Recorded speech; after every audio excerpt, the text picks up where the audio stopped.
Speaking of policy, you mentioned before that we need to do something. Yeah. What is something? Well, this is the controversial part, and in this paper we're just pointing out that this is a mechanism that leads to vulnerability to financial crisis. It also leads to people who already have a lot getting even more, and the other people who don't have so much getting less. All of these are things that do not improve the overall well-being of the economy. They improve the overall well-being of the top 5%, but not of the economy overall. And so then the question is what to do about it. Also in the paper, we don't even take a stand on what initially causes this change in the income distribution, which maybe in this context may be important.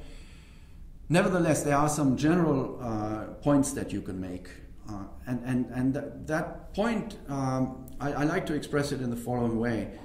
Income is, for the vast majority of people, is not what they earn from wealth, but is what they earn when they work. So it's wage income.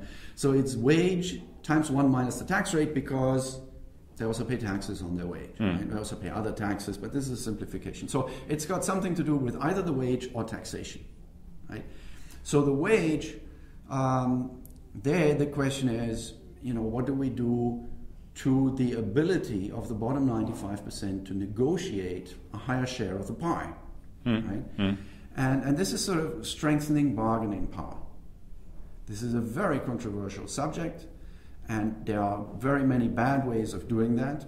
And you have to think, for example, in a country like the United States, if you strengthen the bargaining power of workers, this may be good for the income distribution, but it might well drive some industries out because they could go to China. That's what they've been doing, right? And so there's a big problem with that. But at the same time, if you don't do anything about this and you let things run the way they have been, then you run this risk of, according to our theory, of financial crises, and that's also a very bad thing.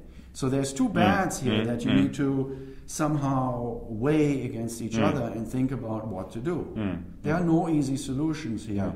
But I think when there are no easy solutions, the choice of letting things continue the way they have been it's also a choice. And you doing nothing is doing also a choice. Doing nothing is also a choice, and it's not necessarily the best one. No. Right? Okay, so that was the case of wages, and then there's the case of taxes.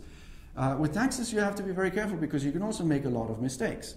You could, for example, tax productive capital, and then you get more from the top 5%, but you're likely to drive productive investment elsewhere, and that's probably not what you want, right? It's definitely not what you want, because then you pull the rug out from under the economy.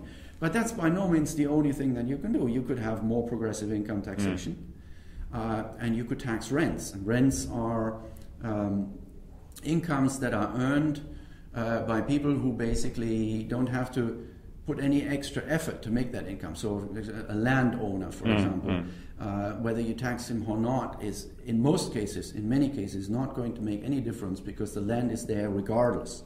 Right? So in classical taxation theory, that's what you always say. You want to tax those things that where you distort incentives the least. So this could be land, this could be natural resources, and this could be some financial sector rents.